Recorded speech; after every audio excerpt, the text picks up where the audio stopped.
આશા રાખું છું તમે બધા ઘરે મજામાં હશો, તંદુરસ્ત હશો અને સ્વસ્થ હશો. ધોરણ 6 ગણિત પ્રકરણ 10 માં પહેલા ભાગમાં તમે પરિમિતિ અને ક્ષેત્રફળ વિશે વિગતવાર અભ્યાસ કર્યો.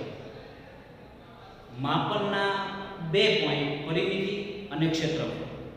ભાગ 1 માં તમે પરિમિતિ અને પરિમિતિને લગતા કોયડાઓ, વ્યવહારિક દાખલાઓ વગેરેનો અભ્યાસ કર્યો. અત્યારે આ વિડિયો લેક્ચરમાં આપણે ક્ષેત્રફળને લગતા વ્યવહારિક દાખલાઓ અથવા કોયડાઓનો અભ્યાસ આપણે કરવાનો છે. તો સૌથી પહેલા પ્રશ્ન એવો થશે કે ક્ષેત્રફળ એટલે શું? ક્ષેત્રફળ કોને કહેવાય? અહીં બાજુમાં સ્ક્રીનમાં આપેલ છે. ક્ષેત્રફળ એટલે કોઈ પણ બંધ આકૃતિ સપાટી પર જે જગ્યા રોકે છે તે જગ્યાના માપને તે આકૃતિનું ક્ષેત્રફળ કહેવાશે. આની આ જ આકૃતિ સાયન્સમાં પણ તમે ભણ્યા હશો. અહીં ગણિતની અંદર આપણે આકૃતિ એવો શબ્દ વાપરીએ છીએ, જ્યારે સાયન્સમાં પદાર્થ એવો શબ્દ વપરાય છે. જેમ કે પદાર્થે સપાટી પર રોકેલી જગ્યા, એ જગ્યાના માપને જે તે પદાર્થનું ક્ષેત્રફળ કહેવાય. આ બંને વ્યાખ્યાઓને ભેગી કરીને આપણે સમજવી હોય તો ક્ષેત્રફળ એટલે કોઈ પણ બંધ આકૃતિ અથવા પદાર્થ સપાટી પર જે જગ્યા રોકે છે તે જગ્યાના માપને તે પદાર્થ અથવા તે આકૃતિનું ક્ષેત્રફળ કહેવાય. એક નાનું એવું ઉદાહરણ લઈ લઈએ. દાખલા તરીકે કોઈ એક ટેબલ પર પુસ્તક પડ્યું છે, તો આ પુસ્તકનું ક્ષેત્રફળ કેટલું? તો એક સીધી વાત છે, આકૃતિ સમજ્યા અથવા તો વ્યાખ્યાની સમજૂતી મેળવી તે મુજબ જોઈએ તો ભાઈ ટેબલની સપાટી ઉપર પુસ્તક જેટલી જગ્યા રોકે છે તે જગ્યાના માપને પુસ્તકનું ક્ષેત્રફળ કહેવાય. આ સિવાય બીજું એક ઉદાહરણ લઈએ તો ટેબલ ઉપર અથવા તો પુસ્તક ઉપર કોઈ એક ડસ્ટર પડ્યું છે, તો આ ડસ્ટરનું ક્ષેત્રફળ કેટલું? એવો પ્રશ્ન જ્યારે પૂછવામાં આવે તેમાં પણ સીધી વાત છે, વ્યાખ્યા મુજબ ડસ્ટર ટેબલની સપાટી અથવા તો પુસ્તકની સપાટી ઉપર જેટલી જગ્યા રોકે છે આ જગ્યાના માપને તે ડસ્ટરનું ક્ષેત્રફળ કહેવાય. જે રીતે પરિમિતિની વ્યાખ્યાની સમજૂતી મેળવી પછી પરિમિતિ શું કહેવાય કે પરિમિતિને લગતા દાખલાઓ તમે જલ્દી સમજી શક્યા, એ જ રીતે ક્ષેત્રફળની વ્યાખ્યા યાદ રાખવી જરૂરી છે. જ્યારે ક્ષેત્રફળ એટલે શું એ જ સમજ ના હોય તો એને લગતા વ્યવહારુ દાખલાઓ તમે ગણી શકો નહીં. એટલે સૌથી મહત્વનું છે ક્ષેત્રફળની વ્યાખ્યા યાદ રાખવી. વ્યાખ્યાની સમજૂતી મેળવ્યા બાદ હવે આપણે આ ચેપ્ટરની અંદર ક્ષેત્રફળને લગતા અમુક દાખલાઓ અને વ્યવહારિક કોયડાઓનો ઉકેલ મેળવવાનો છે. એના માટે 2 સૂત્રો મહત્વના છે ક્ષેત્રફળ શોધવા માટે. એમાં પહેલું સૂત્ર છે જે સ્ક્રીન ઉપર તમને દેખાય છે, ચોરસનું ક્ષેત્રફળ. હવે આપણને ખબર છે ચોરસની ચારેય બાજુઓના માપ હંમેશા કેવા હોય છે? સરખા. એટલે કે ચોરસનું ક્ષેત્રફળ બરાબર બાજુની લંબાઈ ગુણ્યા બાજુની લંબાઈ, જે સ્ક્રીન ઉપર તમને સૂત્ર આપેલું છે.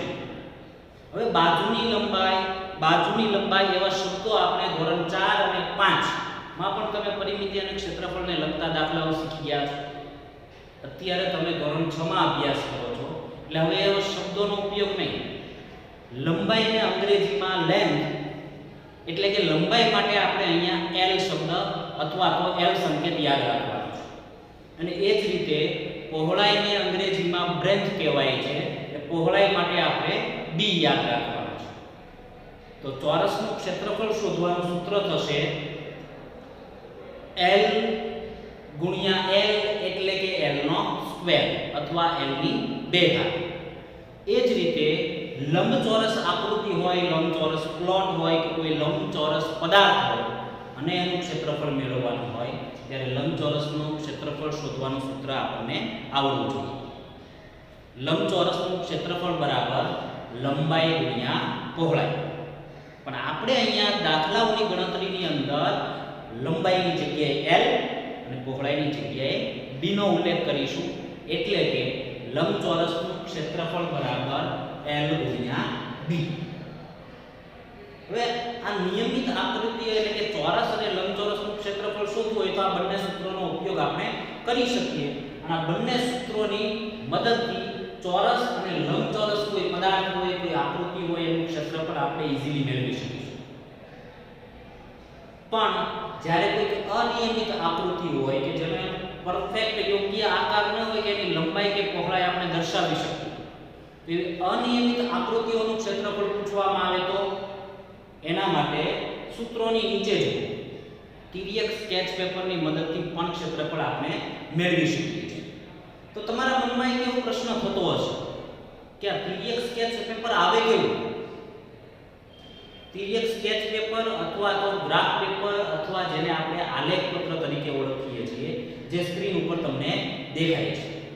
તિર્યક સ્કેચ પેપરની અંદર એક સરખા માપના ચોરસ ખાનાવાળી આખી શીટ હોય છે અને આલેખ પત્રની અંદર આછા રંગની લીટીઓ અને ઘાટા રંગની લીટીઓ દ્વારા એક પરફેક્ટ એક સમાન લંબાઈવાળી લીટીઓ આપેલી હોય છે, એમાં પણ ખાના પાડેલા હોય છે, જેની મદદથી આપણે અનિયમિત આકૃતિઓ તેમજ નિયમિત આકૃતિઓનું ક્ષેત્રફળ મેળવી શકીએ છીએ. તો તમારા મનમાં એવો પ્રશ્ન થતો હશે કે તિર્યક સ્કેચ પેપરની મદદથી અથવા આલેખ પત્રની મદદથી ક્ષેત્રફળ વળી કઈ રીતે મેળવી શકાય? ચાલો આપણે જોઈએ. એના માટે આપણે પ્રકરણ 10 નો સ્વાધ્યાય 10.2 નો વિગતવાર અભ્યાસ કરીએ. આકૃતિ એ ઉપર જો જે સ્ક્રીન ઉપર તમને દેખાય છે ચોરસ આકૃતિ છે. આ ચોરસ આકૃતિ છે એ તિર્યક સ્કેચ પેપર અથવા તો આલેખ પત્રના જે ખાનાઓ છે કેટલા ખાના રોકે છે. એ ચોરસ ખાનાઓ જે રોકે છે એના આધારે એની ગણતરી કરવામાં આવે છે, જે લગભગ ધોરણ 5માં પણ તમે શીખી ગયા છો. આકૃતિ એનું ક્ષેત્રફળ જે બાજુમાં ગણતરી દર્શાવેલ છે. આખા ખાનાની સંખ્યા તો તમે આકૃતિમાં જોઈને વ્યવસ્થિત ગણતરી કરશો તો જે અહીંયા સંખ્યા દ્વારા તમને દર્શાવવામાં આવ્યું છે કુલ 9 ખાના છે, એટલે કે 9 ગુણ્યા 1. પણ ક્ષેત્રફળ હંમેશા ચોરસ એકમમાં મપાય. એનો જવાબ હંમેશા કોઈ ચોરસ એકમમાં આવે. એટલે કે સેમીમાં માપ હોય તો જવાબ ચોરસ સેમીમાં આવે, મીટરમાં માપ હોય તો એનો જવાબ ચોરસ મીટરમાં આવે, કિમીમાં માપ હોય તો એનો જવાબ ચોરસ કિમીમાં આવે. અહીંયા તમે જોઈ શકો છો આકૃતિ એ 9 ચોરસ ખાના રોકે છે. 9 ગુણ્યા 1 બરાબર જવાબમાં આપેલું છે 9 ચોરસ એકમ. અહીંયા આપણે ચોરસ ખાના અથવા ચોરસ બોક્સ એવો શબ્દ વાપરતા નથી, પણ પરફેક્ટ કોઈ માપ ન આપ્યું હોય ત્યારે આપણે ચોરસ એકમ એવો શબ્દ વાપરીશું. ટૂંકમાં જવાબની પાછળ એકમ લખવો જરૂરી છે. એટલે કે આકૃતિ 1નું ક્ષેત્રફળ થશે 9 ચોરસ એકમ. એના પછી આકૃતિ બી જુઓ. સ્ક્રીનમાં આકૃતિ એની નીચે જ દર્શાવેલ છે આકૃતિ બીનું ક્ષેત્રફળ. તો આકૃતિ તિર્યક સ્કેચ પેપર ઉપર કેટલા ખાના રોકે છે? ઘણી બધી આકૃતિઓ એવી હોય છે આખા ખાના રોકતા હોય, આખા ચોરસ ખાના રોકાતા હોય, અડધા ખાના રોકાતા હોય, અડધાથી વધારે હોય કે પછી અડધાથી ઓછા હોય. એની ગણતરી પણ આપણે આગળ શીખવાની છે. અહીંયા તમે આકૃતિ બીમાં જુઓ તો આખા ખાનાની સંખ્યા કેટલી છે? 5. અડધા ખાના કે અડધાથી ઓછા કે પછી અડધાથી વધારે ખાનાઓ અહીંયા આપેલા છે નહીં, તો એને આપણે ગણતરીમાં દર્શાવવાના થતા નથી. તો ગણતરી આકૃતિની બાજુમાં જ આપેલી છે આખા ખાનાની સંખ્યા બરાબર 5. અહીંયા 5 ગુણ્યા 1 એવું લખેલું છે, પણ તમે સીધું જ 5 ચોરસ એકમ એમ જવાબ લખી શકો છો. ચોરસ એકમને ટૂંકમાં ચો એકમ એવું પણ લખી શકાય છે, પણ જ્યારે બોલો ત્યારે ચોરસ એકમ એમ બોલવું. એટલે કે આકૃતિ બીનું ક્ષેત્રફળ થશે 5 ચોરસ એકમ. ત્યારબાદ આકૃતિ સી જે સ્ક્રીન ઉપર તમારે આવી ગઈ હશે. આકૃતિ સીમાં તમે જોઈ શકો છો આકૃતિ એ અને બી જેમ નથી. આકૃતિ સીમાં તમે સ્ક્રીન ઉપર જોઈ શકો છો 2 આખા ખાના છે જે સંખ્યા દ્વારા આપણે દર્શાવી દીધા, અને બાકીના 4 અડધા ખાના છે જે ટપકાની મદદથી આપણે દર્શાવ્યા છે. એટલે કે 2 આખા ખાના અને 4 અડધા ખાના છે. એની ગણતરી કરવા માટે તો આગળ નોંધમાં આપણે અભ્યાસ કર્યો છે એ મુજબ તિર્યક સ્કેચ પેપર અથવા આલેખપત્રની મદદથી જ્યારે આપણે ક્ષેત્રફળ મેળવતા હોઈએ ત્યારે આકૃતિ કેટલા આખા ચોરસ ખાના રોકે છે, કેટલા અડધા ચોરસ ખાના રોકે છે, કેટલા અડધાથી વધારે ચોરસ ખાના રોકે છે અને કેટલા અડધાથી ઓછા ચોરસ ખાના રોકે છે, આ તમામનો સરવાળો કરીએ ત્યારે એનું ક્ષેત્રફળ આપણને મળે. અહીં તમે જોઈ શકો છો, બાજુમાં ગણતરી આપેલી જ છે સ્ક્રીનમાં, આખા ખાનાની સંખ્યા પ્લસ અડધા ખાનાની સંખ્યા ભાગ્યા 2.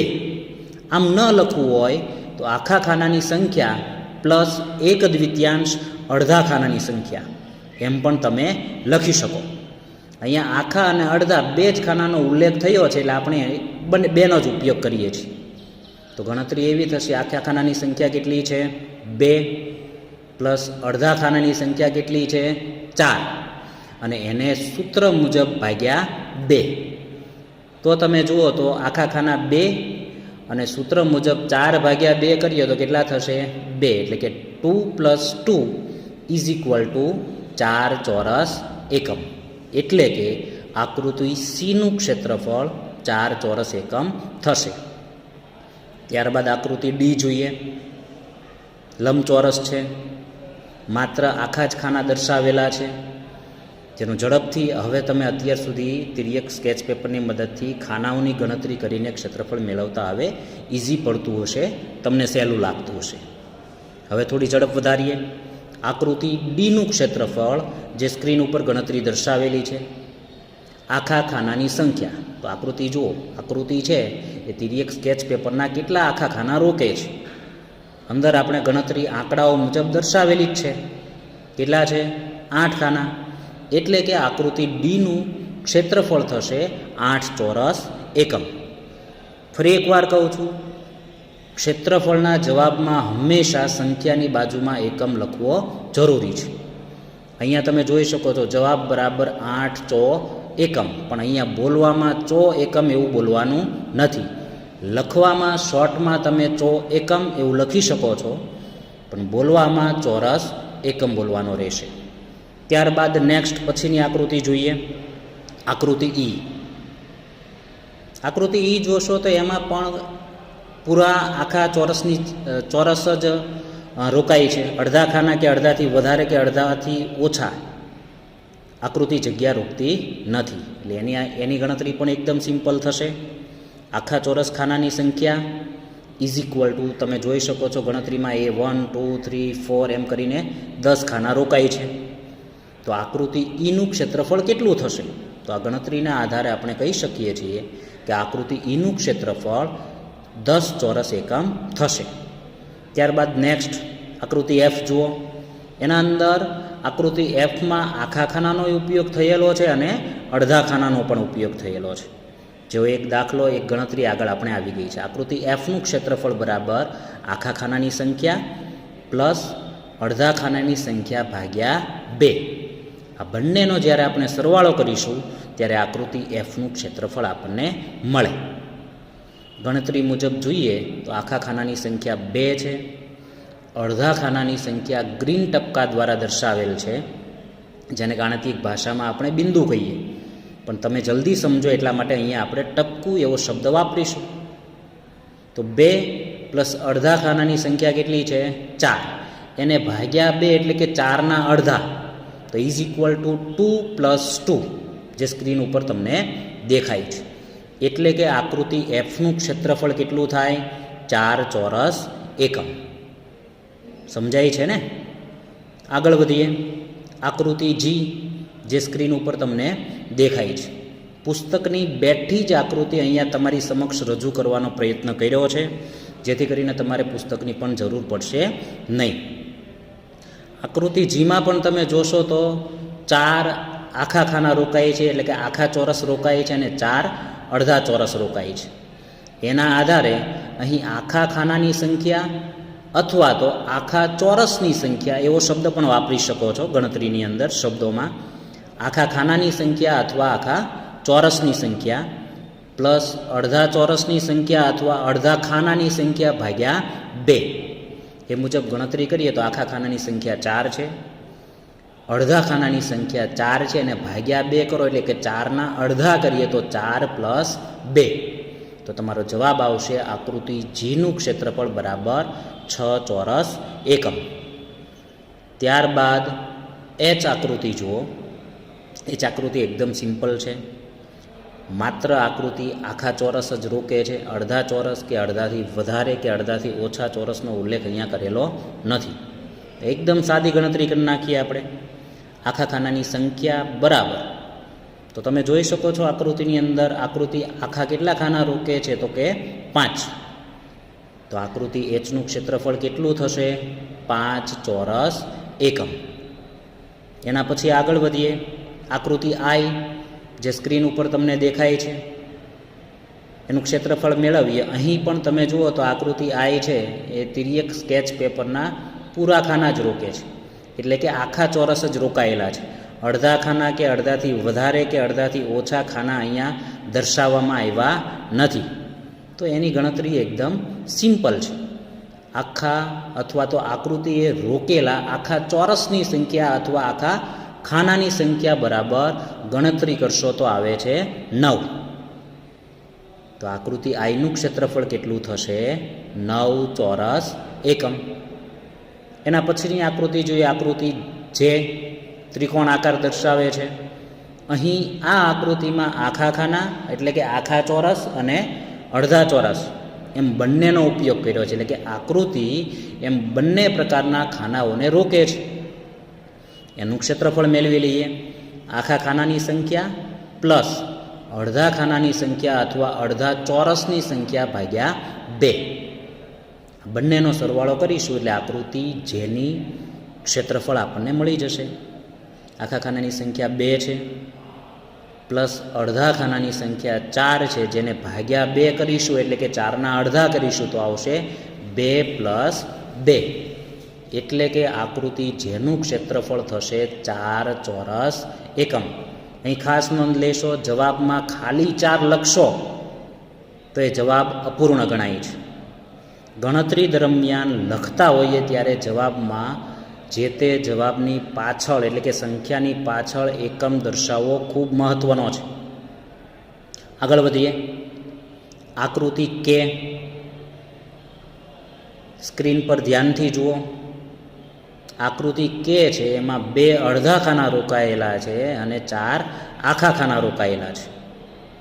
તો એનું ક્ષેત્રફળ મેળવીએ તો આખા ચોરસની સંખ્યા પ્લસ અડધા ચોરસની સંખ્યા ભાગ્યા 2. અહીંયા ચોરસની જગ્યાએ ખાના એવો શબ્દ પણ વાપરી શકો. તો આખા ખાનાની અથવા તો આખા ચોરસની સંખ્યા છે 4 અને અડધા ચોરસની સંખ્યા છે 2.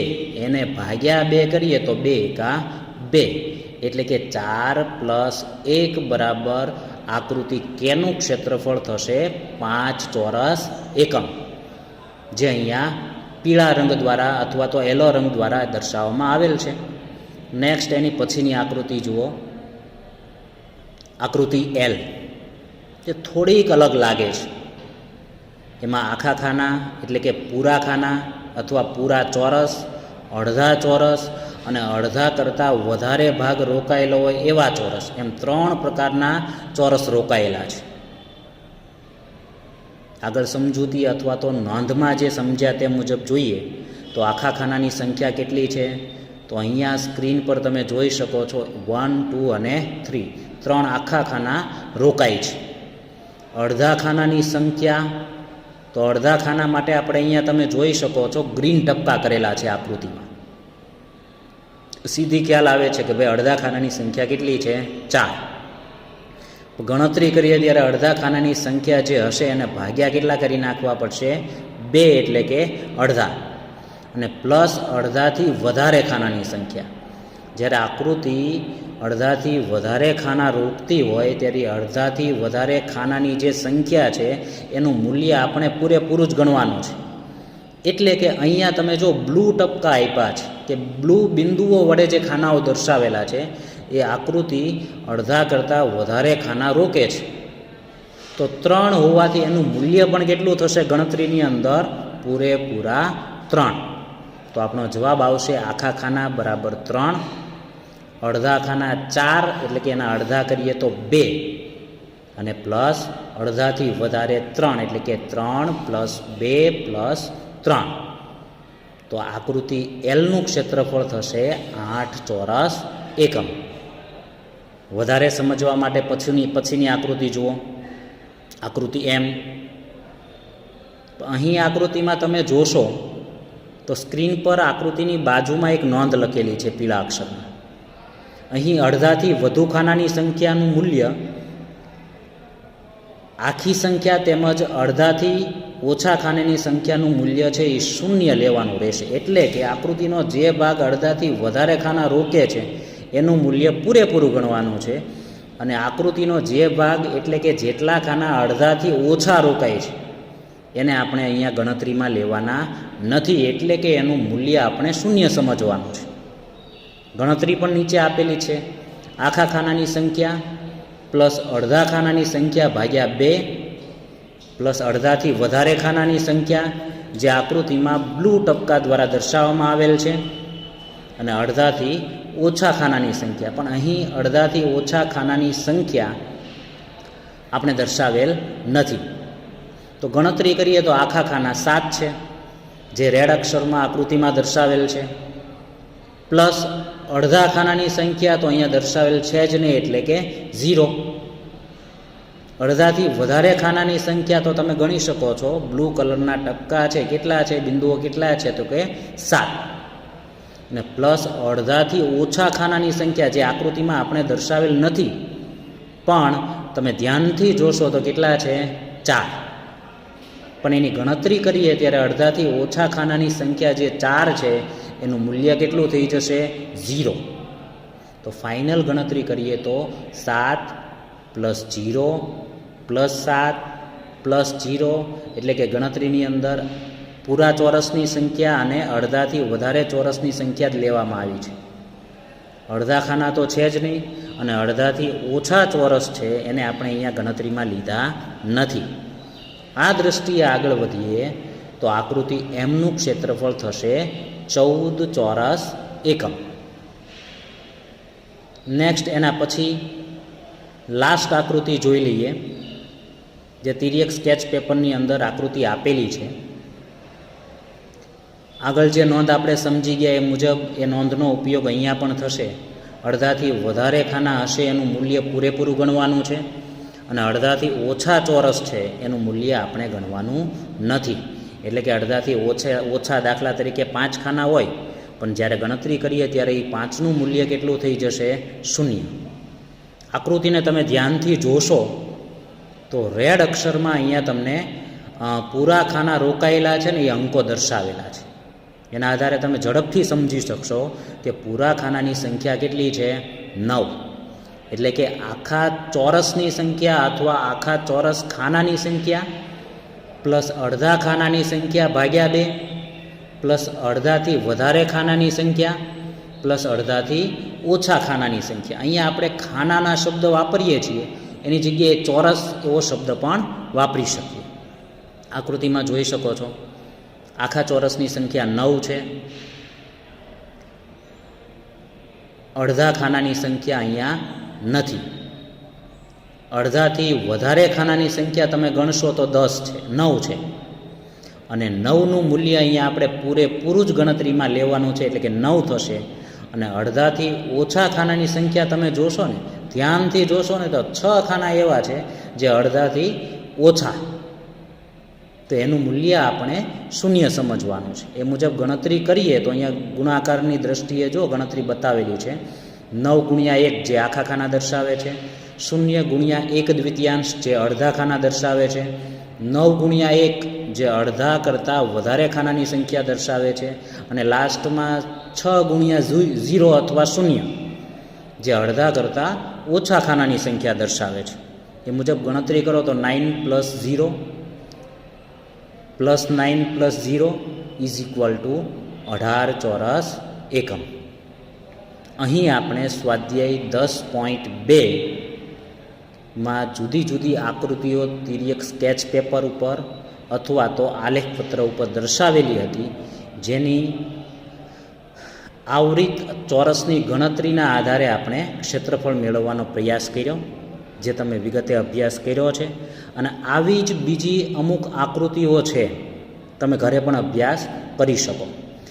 સ્ક્રીન ઉપર તમને જે આલેખપત્ર દેખાય છે ગ્રીન લીટીઓનું, એમાં તમે જુઓ તો અમુક આછા રંગની લીટીઓ છે અને અમુક ઘાટા રંગની લીટીઓ છે. અને દરેક લીટીઓ વચ્ચેનું અંતર હંમેશા કેવું હોય છે? સરખું. એમાં ખાસ કરીને અહીંયા આપણે ક્ષેત્રફળની દૃષ્ટિએ જોઈએ ને તો ઘાટા રંગની જે લીટીઓ છે એનું મૂલ્ય વધારે છે, એટલે કે એને આપણે ગણતરીમાં લેવાના છે. તો આવા આલેખપત્ર અથવા તો ગ્રાફ પેપર નજીકની સ્ટેશનરીમાં તમને ₹1 અથવા ₹1 એ રીતે મળી જશે. એનો ઉપયોગ કરીને તમે જુદી જુદી આકૃતિઓ એના ઉપર દોરી, જે સ્ક્રીન ઉપર તમને દર્શાવેલ છે, આવી આકૃતિઓ દોરીને તે આકૃતિ કેટલા ચોરસ ખાના આવરે છે અથવા તો કેટલા ચોરસ એમાં રોકાયેલા છે, એના આધારે આપણે અત્યારે જે અભ્યાસ કર્યો એ મુજબ આકૃતિનું ક્ષેત્રફળ મેળવવાનો પ્રયાસ કરજો, થોડી પ્રેક્ટિસ કરજો.